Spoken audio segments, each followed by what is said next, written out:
अनोखी प्रतियोगिता। विशालपुर नामक साम्राज्य का परिपालन विक्रम सिंह नाम का राजा किया करते थे। उनको खेलों में बहुत रुचि थी। उनका महामंत्री का नाम विवेक वर्मा था। वो बहुत ही बुद्धिमान थे।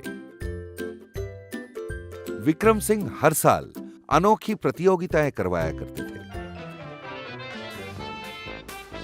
जैसे कि एक पैर पे दौड़ना, एक हाथ से तैरना, इस तरह की प्रतियोगिताएं करवाया करते थे। इन प्रतियोगिताओं में सारे युवक बहुत ही उत्साह से भाग लिया करते थे।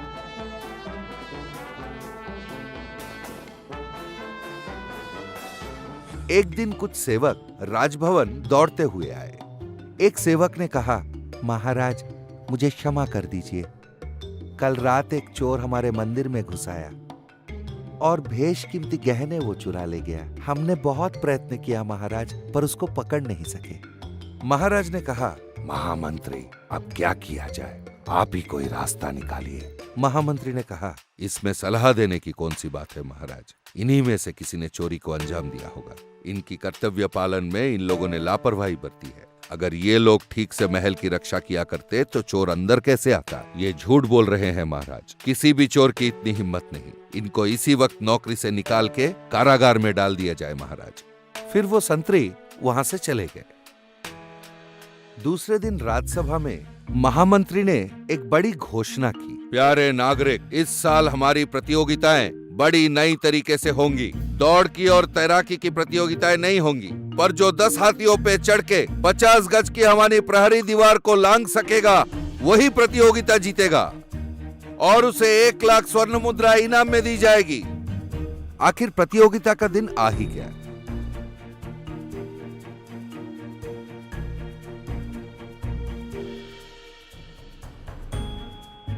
सारे लोग बड़े उत्साह से देख रहे थे। 5 युवक प्रतियोगिता में भाग लेने के लिए तैयार थे।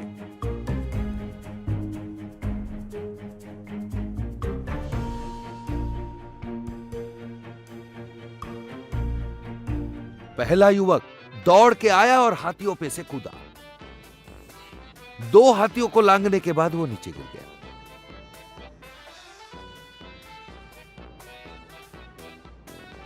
दूसरा युवक 4 हाथियों को लांघा और परास्त हो गया। बाकी दोनों भी इसी तरह परास्त होते गए।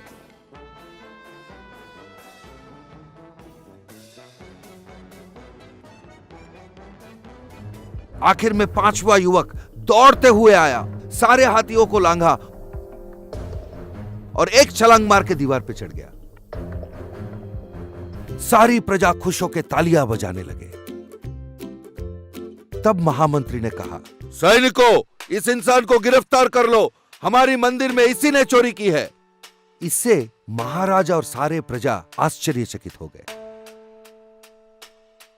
तब महामंत्री ने कहा, महाराज की जय हो। उस दिन मैंने सारी सैनिकों को नौकरी से निकलवाकर कारागार में बंद करवाने का नाटक किया था, पर सबके अनजाने में उन लोगों से मैंने काफी खबर बरामद की।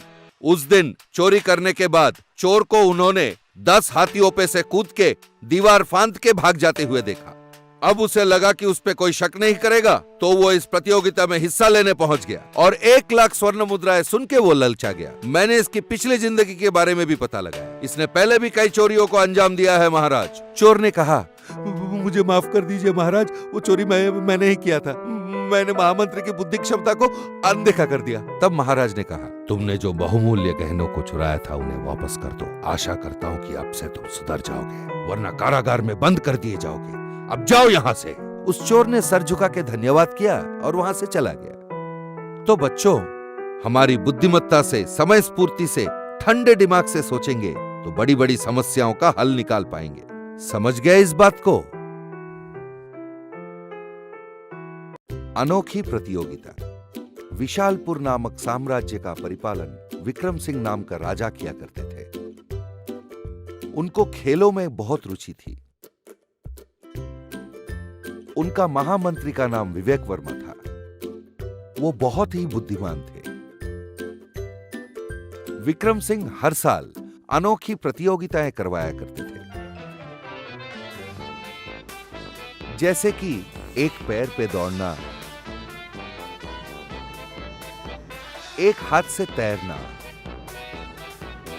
इस तरह की प्रतियोगिताएं करवाया करते थे। इन प्रतियोगिताओं में सारे युवक बहुत ही उत्साह से भाग लिया करते थे।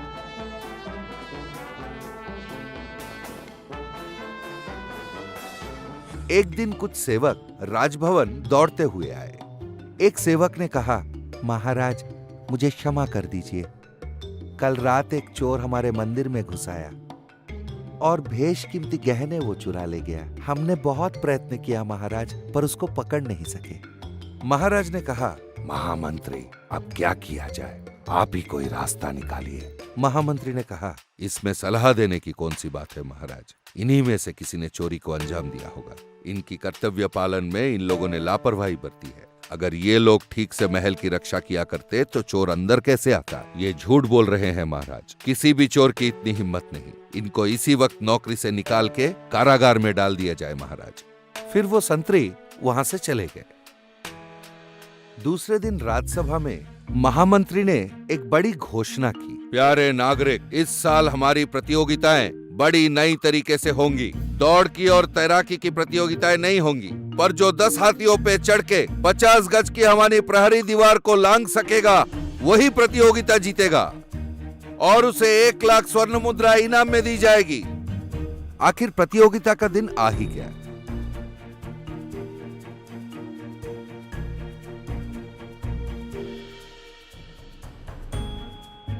सारे लोग बड़े उत्साह से देख रहे थे।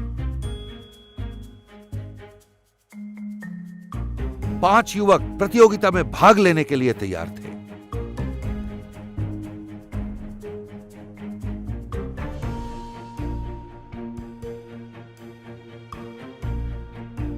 पहला युवक दौड़ के आया और हाथियों पे से कूदा। 2 हाथियों को लांघने के बाद वो नीचे गिर गया।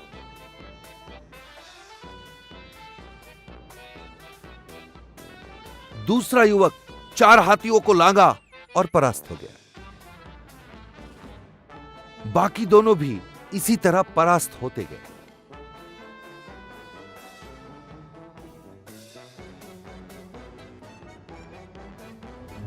आखिर में 5वां युवक दौड़ते हुए आया, सारे हाथियों को लांघा और एक छलांग मार के दीवार पे चढ़ गया। सारी प्रजा खुश होकर तालियां बजाने लगे।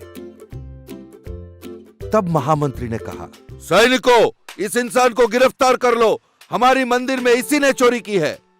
इससे महाराजा और सारे प्रजा आश्चर्यचकित हो गए। तब महामंत्री ने कहा, महाराज की जय हो। उस दिन मैंने सारी सैनिकों को नौकरी से निकलवाकर कारागार में बंद करवाने का नाटक किया था, पर सबके अनजाने में उन लोगों से मैंने काफी खबर बरामद की। उस दिन चोरी करने के बाद चोर को उन्होंने 10 हाथियों पे से कूद के दीवार फांद के भाग जाते हुए देखा।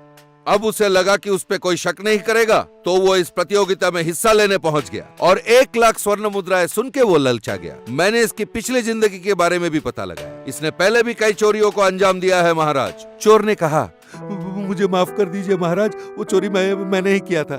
मैंने महामंत्री की बुद्धि क्षमता को अनदेखा कर दिया। तब महाराज ने कहा, तुमने जो बहुमूल्य गहनों को चुराया था उन्हें वापस कर दो। आशा करता हूँ कि अब से तुम सुधर जाओगे, वरना कारागार में बंद कर दिए जाओगे। अब जाओ यहाँ से। उस चोर ने सर झुका के धन्यवाद किया और वहां से चला गया। तो बच्चों, हमारी बुद्धिमत्ता से, समय स्फूर्ति से, ठंडे दिमाग से सोचेंगे तो बड़ी बड़ी समस्याओं का हल निकाल पाएंगे। समझ गए इस बात को?